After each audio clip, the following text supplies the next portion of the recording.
Welcome to Earth Speed. What is Earth Speed? It's a lifestyle in the cadence of nature.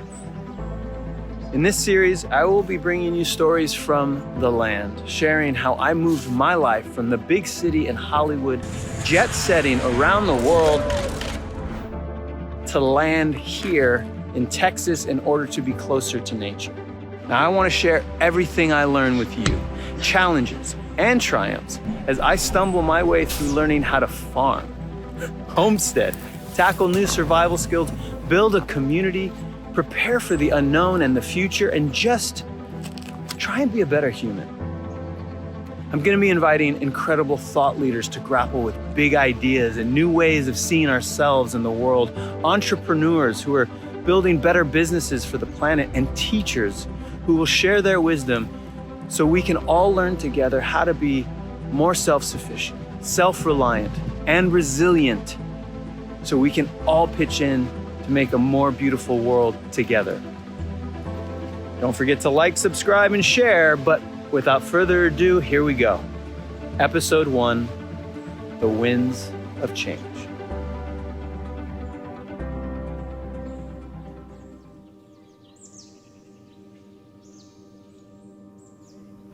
The winds of change. So I spent about almost a year, living in a small, tiny camper. It was a 1967 Red Dale camper that I bought from a guy on Craigslist. And then I drove it back to Austin and I parked it in a tiny little patch of land, and I began what many call the dark night of the soul, where I started to unravel my ego identity and start to find greater purpose.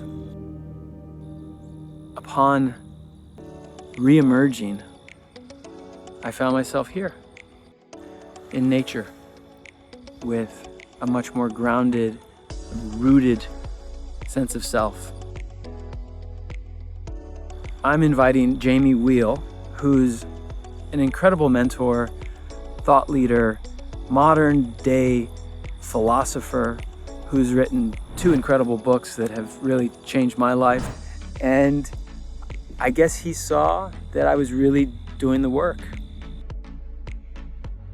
You came to visit me when I was just coming out of my dark night of the soul in the backyard there, living in a little patch of land in the camper. Which, by the way, I totally respect it, because when you said "come on by," I was expecting some new, swanky, modernist East Side pad, and you're posted up in a gear shed and a trailer, digging the dirt. I mean, you might as well have had an ashes on your forehead. It was awesome. I'm like, oh wow, he's serious. How did I end up in a trailer in the earth, and how did I end up going through that transformation, like that death rebirth?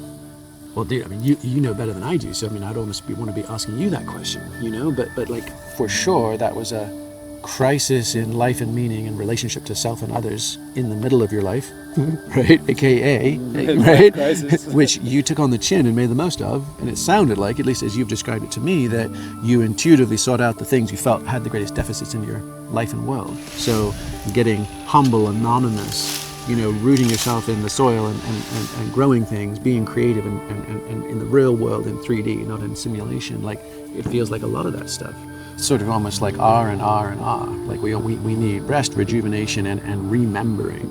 Like, quite literally, like we are dismembered and we are experiencing amnesia of self and lineage and place. So there's a quote that says, "The spirit of the tool is determined by the hand of the user." And there's another quote that says, "The betterment of society starts with the transformation of the individual." That's why human flourishing is so important. What are we imagining? Can we bring our tools and our money as a tool and investments into the sacred space? Can we use it in a way to actually transform not only individuals, can we transform all of society and all of humanity? I think I just figured out. This is a peach tree. Oh my God, it's a pet peeve when the bag isn't open right. When the chips bag is, someone ripped it sideways. What I love about Adrian is that he is very aware that this is an endless journey of self-discovery. Ba Minuzzi is a force. I mean, wow, what an incredible woman. I met Ba many years ago, and she approached me because she was like, I really love what you're doing in the world, and I want to support your investments. And we got along so well that we ended up starting DuContra Ventures together. There's a lot of things Adrian and I share. Like his nickname is DuContra, right? He's a rebel. I'm a rebel. Like for me, it was always like about breaking the rules, making sure I could create a structure that worked. We just can't stand how things operate in a lot of ways in the system, in society. And we stand up for the things we believe, you know. So we both have that force, almost like a warrior type of force. It's like, doesn't matter how challenging this gets, we'll get this done. He has evolved a lot from the RV to the farm, for sure. First time I visited and he was like cutting and doing, and I was like, you must be kidding, like this will last like 2 weeks. And it has been almost a year, you know, and he became the farmer, and there he is, like driving and doing his thing, and like it's amazing, like to see. But it's a very important project in his involvement, you know. It's him becoming a way more of who he truly is, connecting with his soul, the nature, and grounding himself. There seems to be a lot of natural cover plants. I'm learning. If you want an expert, turn the channel. Find another channel.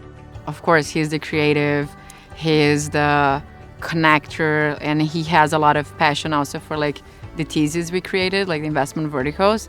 And I'm more, again, like the grounding force, like, okay, can we truly achieve impact through what you envision? Like, can we have the best founders as part of like this community, this family? Can we have a team that believes in what we are building together? What I've learned is a lot of this is about remaining curious and open, willing to make mistakes, accepting feedback. And by feedback, you really mean the nature, like communicating to you, like if it worked or not? Yeah, nature's gonna tell you, hey, that what you did didn't work, or more of that. You know, when you start seeing things blossoming and growing, you're like, oh, that worked well. After all that effort to try and water this darn grass, it started raining. I just might go a little crazy right now.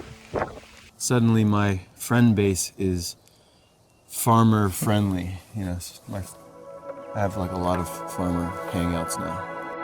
Would you say that we all should be becoming a laboratory for new possibilities of coexisting together in community? Well, I mean, I think it's a tremendous privilege or a thing you can't not do. So you're just either it's an irrefusable calling and or it is an elective investigation. And I think both have value. But I think also something that's kind of important to know is we're just thinking about like, how do we get together as tribal primates and how do we do this thing halfway decently? I think there's an overemphasis right now on exalted peak state seeking as something that everybody needs and should be rapidly and widely distributed. And you're sort of like, well, of course you want the best for everybody. You don't want anything that's profound and meaningful to not be accessible by all. And on the other hand, you know, not everybody in a given village or community was the shaman, right? Nor the blacksmith, nor the priest, right? Everybody had a variety of roles. So there's a role for deliberate types of innovation and exploration and experimentation across the board. So like you're doing a rural Jeffersonian gig, right? With modern tech updates, right? Somebody else could be doing inner city food forest or urban rooftop gardening, or how do we build community in a city block? Totally different parameters. We need them all. You want to plant a tree or two with me? Yeah, man, for sure. Thank you, Jimmy. Yeah. Love you, brother.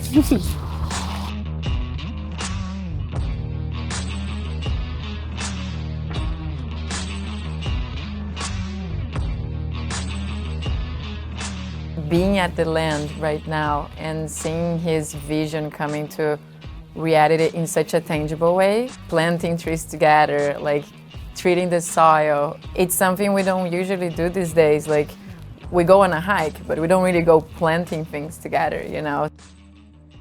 The whole concept of Earth Speed, it's extremely important for the entrepreneurial, especially for the tech world, because we just do not respect Earth Speed. Like, we try to do everything faster. We disrespect our bodies. We disrespect the way everything should be on flow, just trying to impose our own velocity. Not everything has to happen now, today. You know, when I grew up in New York, everything was like boom, boom, boom. Here, it's taking a step back, taking a breath, and letting the land speak to me, and knowing that everything will happen in time. There's always a chance to do what you need to do. My philosophy is we live at the speed of Earth. You know, it's a lifestyle in the cadence of nature. Earth speed.